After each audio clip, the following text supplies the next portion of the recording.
po ha ang unang anibersaryo ng paglipat ng Eat Bulaga sa kanilang bagong tahanan sa TV5. At syempre, nasenti ang mga Dabarkads. Panoorin niyo po ito. Nasa TV5 na tayo! Ako, grateful ako because after a year, good health ako, cancer-free pa din, and first time ko maranasan sa Eat Bulaga yung lente. At saka, of course, after a year, sa Eat Bulaga, nagkaroon ng Pajak Princess.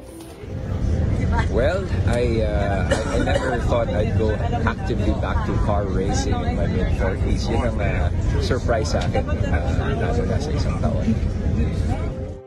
Anong nagbago sa buhay ko pagkatapos ng isang taon? Eto na! Tcharan! Eto na siya!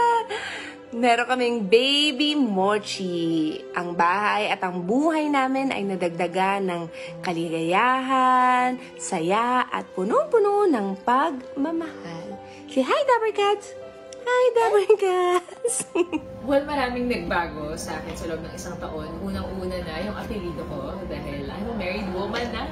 Yes. And yun lang, yun yung pinaka-malaking, yun yung pinaka-major change ng life ko noong 2023. Nadagdagan kami sa mga Dabarkads. Dumating si Tash, tapos dumating yung mga Dabarkads namin dito sa TV5, nakasama namin, naging parang pamilya na rin namin. So, yun yung isa rin sa major changes sa buhay namin mga Dabarkads dito sa TV5. Nadagdagan kami, mas lumami kami.